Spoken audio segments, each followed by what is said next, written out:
BJP संबर्धना सभा और मिश्रण पर्व जोगदेले 3 मंत्री और बहु विधायक।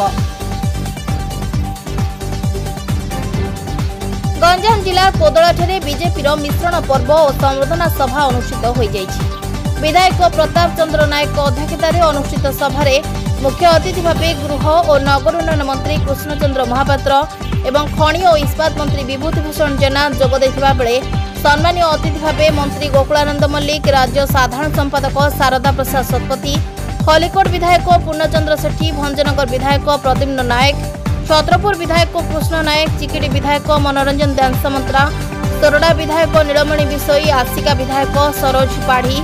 आसिका जिला सभापति विजय स्वाई, भंजनगर जिला सभापति, ब्रह्मपुर जिला सभापति रंभा एनएससी अध्यक्षा मानसी स्वाई, पुरुषोत्तमपुर एनएससी अध्यक्ष कृष्णचंद्र पंडा, कोदला एनएससी अध्यक्षा सूर्यनारायण नायक, उपाध्यक्षा रंजिता सेठी प्रमुख मंचासीन थिले।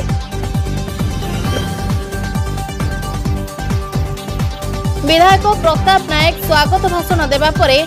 वर्ष 1 उपलब्धि अनेक उपरे अतिथि माने उद्बोधन देथिले एवं परे परे मान्यवर मंत्री द्वारा प्रस्तावित किछि प्रकल्पर भित्ति प्रस्तर करा जायतिला।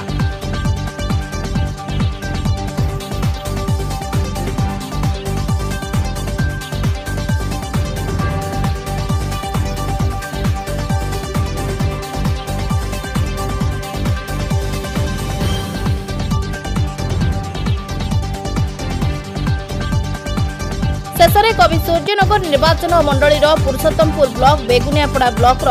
बहु पंचायत प्रतिनिधि पूर्वतन सरपंच समिति सभ्य बीजेपी रे जोग देथिबा देखिबाकु मिलिथिला।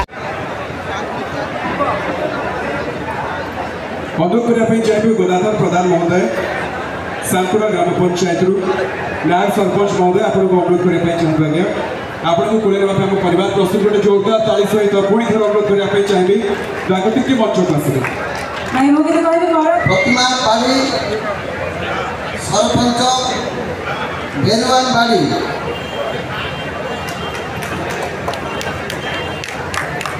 ब्रज सुंदर साहू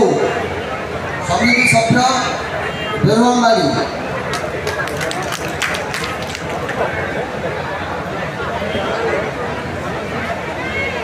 सुचित्रा महांती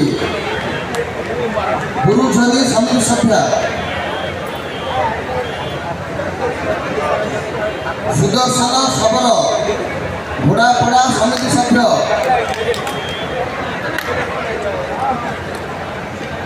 मामी परिडा सरपंच अंतरीगा नवीनता कुमारी सेठी सरपंच सोमा मंजू लता बेहरा सरपंच नफर सरसिंह सूर्यकांत बेहरा चंदनपुर सरपंच प्रतिनिधि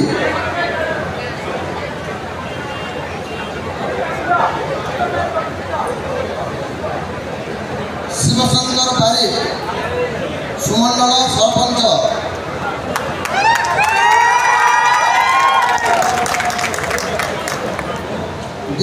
अनुष्ठित सभारे पूरा निर्वाचन मंडलीर समस्त कर्मकर्ता कर्मी महिला युव मोर्चा सदस्य माने जोग देथिबा देखिबाकु मिलिथिला। Bureau report JMJ news.